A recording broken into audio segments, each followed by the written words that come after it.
Waalaikumsalam warahmatullahi wabarakatuh. Masya Allah ceramahnya hari ini. Satu pertanyaan saya yang menjadi pertanyaan tadi soal takdir. Soal apa? Soal apa? Takdir, Takdir, menerima takdir. Iya. Nah, saya ingin tanya perbedaan nasib dan takdir. Karena ada hal yang memang kita, kalau takdir memang insya Allah kita bisa terima. Tapi cara membedakan apakah ini takdir atau cuma nasib. Nah kalau nasib kan kita harus berjuang Ustadz. Iya. Misalkan soal kita udah berusaha sebaik mungkin untuk mungkin menjadi istri. Tapi ternyata saya nggak tahu ini nasib kita memang dipoligami karena atau takdir dipoligami. Tunggu. Aja. Di poligami harus itu menerima takdir atau kita ngelawan Ustadz. ya, Gitu. di poligami itu takdir baik atau takdir buruk? Kita beriman kepada takdir yang baik dan takdir yang buruk. Di poligami takdir baik atau takdir buruk?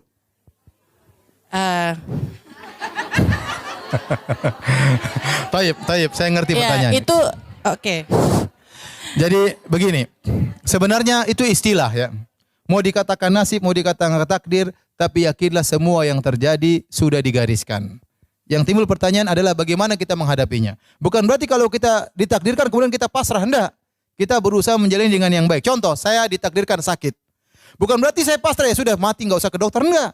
Saya ditakdirkan sakit dan saya harus menjalani sesuai syariat, yaitu berusaha berobat. Maka saya berusaha ya melakukan yang terbaik karena saya tidak tahu takdir berikutnya apa. Sekarang saya ditakdirkan sakit. Apakah saya ditakdirkan berikutnya mati atau sehat, saya tidak tahu. Tapi saya sebagai orang yang sakit dianjurkan untuk apa? Berobat. Kata Nabi SAW, tadawau. Berobatlah wahai hamba-hamba Allah. Wala tadawu bil haram. Jangan berobat dengan yang haram. Contoh sekarang saya ditakdirkan ternyata dipoligami. Suami saya tahu-tahu nikah istri kedua. Sudah, nggak bisa saya lawan. Ini sudah ditakdirkan. Tapi bagaimana? Apakah akan berlanjut poligami ini? Ataukah saya akan bahagia? Ataukah saya sengsara? Saya berusaha menjalani dengan yang terbaik. Saya mau sengsara, tiap hari ribut marahin suami saya. Suruh ceraikan istri kedua misalnya. Atau saya hadapi dengan tenang, dengan perjuangan. Pahala terus mengalir dan saya pasrah dengan hal tersebut. Bukan berarti kemudian saya tunduk. Ya. Saya tidak melakukan usaha untuk kebaikan saya, kebahagiaan dunia dan akhirat saya, enggak. Tetap berusaha menghadapi semua yang digariskan Allah dengan baik. Ya. Karena kita tidak tahu takdir berikutnya apa. Kita tidak tahu, ya. Kita tidak tahu takdir berikutnya. Jadi apapun ya, banyak mungkin ada yang dipoligami, mungkin dia susah menderita. Ada yang ternyata suaminya kurang ajar misalnya tidak dipoligami tapi suaminya apa? Kurang ajar, sering main perempuan misalnya, sering jajan di luar. Ada suami yang mungkin sering nampar istrinya, ya. Dan macam-macam. Semua masing-masing punya takdir, punya ujian yang dihadapi. Ya. Caranya menghadapi, dia berusaha menghadapi dengan koridor syariat. Bagaimana seharusnya saya sebagai istri yang dipoligami? Sebagaimana saya harusnya sebagai istri kedua? Apa yang harus saya lakukan sebagai istri yang pertama menurut syariat? Karena saya mencari keridhaan Allah Subhanahu wa taala. Suami juga diingatkan, kamu harusnya bagaimana sebagai seorang suami yang baik. Kalau saya sedang diuji dengan sakit, seharusnya saya sebagai orang yang sakit bagaimana? Apakah saya ngeluh-ngeluh, saya marah-marah atau saya berobat sambil bersabar? Itu semua ada koridor syariatnya. Jadi istilah takdir nasib itu sama saja, ya. Kita bagaimana menghadapi ujian yang Allah berikan kepada kita. Contoh, ada seorang wanita dipoligami. Dia istri pertama. Kemudian suaminya datang tiap hari diomelin, kamu ini. Akhirnya dia sendiri yang menderita. Suaminya pun akhirnya kurang cintanya kepada istri pertama, terfokus pada istri kedua, ya. Jadi suami jengkel, sudahlah, saya nikah yang ketiga, ya, tambah amburadul lagi.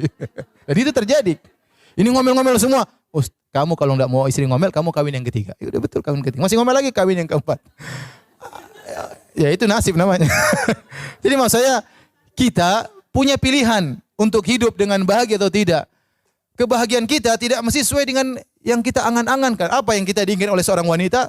Seorang wanita berangan-angan punya suami satu orang saja, tidak punya madu, kemudian suami itu sangat sayang kepada dia, itu idealisnya seperti itu, impian seorang wanita. Tetapi tatkala kita tidak mencapai target tersebut, apakah kemudian kita buang kebahagiaan kita? Ternyata suami saya membagi kebahagiaannya kepada wanita yang lain. Taib, bagaimana kita menjalani? Mau hidup tiap hari menangis, ribut, bertengkar? Atau kita menjalani, sudahlah, saya terima, saya tetap melayani suami saya manfaatkan waktu kalau suami saya lagi sama istri yang kedua, saya bisa ngaji, saya bisa hafal Quran, saya bisa berzikir. Ya suami saya sudah biar saya lagi libur 3 hari, kamu sama istri yang lain, ya. Seperti itu. Tinggal kita bagaimana manage apa yang kita alami. Ini semua teori ibu-ibu, ya, sabar. Intinya sabar. Saya katakan saya tidak tahu ada ujian terberat bagi seorang wanita seperti ujian di poligami.